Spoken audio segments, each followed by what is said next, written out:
Organic खेती आजकल बहुत ज्यादा ट्रेंड में है, जिसे कर किसान लाखों का फायदा कमा रहे हैं। ऐसे ही एक किसान की कहानी आपको बता रहे हैं, जिसने नौकरी छोड़कर ऑर्गेनिक खेती को अपनाया और अब सालाना लाखों की कमाई हो रही है। हरियाणा के किसान सुरेंद्र कुमार ने नौकरी छोड़कर ऑर्गेनिक खेती करने का फैसला किया। उन्होंने सरकार की ओर से चलाई जा रही किसान पाठशाला में हिस्सा लिया और फिर अपनी किस्मत आजमाई। उनकी मेहनत रंग लाई और अब वो सालाना 5 लाख रुपए की कमाई कर रहे हैं। निजी क्षेत्र की नौकरी छोड़कर किसान सुरेंद्र कुमार ने रेतीली जमीन पर सब्जियों की ऑर्गेनिक खेती शुरू की। सुरेंद्र कुमार की मेहनत रंग लाई और वो प्रगतिशील किसान की भूमिका बखूबी निभा रहे हैं। उन्होंने सरकार की किसान पाठशालाओं से सीख ली और अब सब्जियों के अलावा दूसरी फसलों की बिजाई कर दोहरा मुनाफा कमा रहे हैं। बिना कोई रसायन खाद के गाय के गोबर से तैयार खाद से अपने खेत में सब्जियों के बीज और पौधे भी तैयार किए हैं। किसान ने मेलों में सब्जियों से कमाई की मार्केटिंग भी सीखी। सुरेंद्र दूसरे किसानों को भी ऑर्गेनिक खेती करने के बारे में जागरूक कर रहे हैं। किसान के जज्बे को कृषि विभाग ने भी सराहते हुए दूसरे किसानों को भी ऐसी खेती करने की सलाह दी है। दादरी के गाँव घसोला निवासी सुरेंद्र सिंह को निजी क्षेत्र में नौकरी मिली थी, लेकिन घर परिवार का पालन पोषण करना मुश्किल हो रहा था। उन्होंने करीब 11 वर्ष पहले नौकरी छोड़कर अपनी परंपरागत खेती को छोड़कर ऑर्गेनिक खेती करने का निर्णय लिया। ऑर्गेनिक खेती और मार्केटिंग के गुर सीखने के लिए सुरेंद्र ने वर्कशॉप में हिस्सा लिया और नए तरीके से खेती करना सीखा। अब वो करीब 1.5 एकड़ में गाय के गोबर से घर पर बनाई खाद से एक सीजन में 4 सब्जियों की पैदावार कर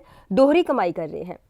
उन्होंने हरियाणा सरकार की योजनाओं का लाभ लेकर खेत में सोलर सिस्टम के अलावा इरिगेशन मल्चिंग भी लगाया है। किसान सुरेंद्र कुमार ने बताया कि घर परिवार चलाने के लिए सरकार की किसान पाठशाला से आधुनिक खेती के बारे में जानकारी मिली। उन्होंने बताया कि वो एक सीजन में सब्जियों की अलग अलग प्रकार की 4 फसलें उगाकर मोटा मुनाफा कमा रहे हैं। ये भी बताया कि रोजाना सुबह 2 से 3 घंटे और शाम को इतने ही घंटे मेहनत की जरूरत होती है। ये कमाई का बेहतर विकल्प है। कृषि वैज्ञानिक चंद्रभान श्योरान ने कहा कि किसान का ये अच्छा प्रयास है। रासायनिक खाद का प्रयोग नहीं करना अच्छी पहल है। इससे दूसरे किसानों को भी प्रेरणा मिलेगी।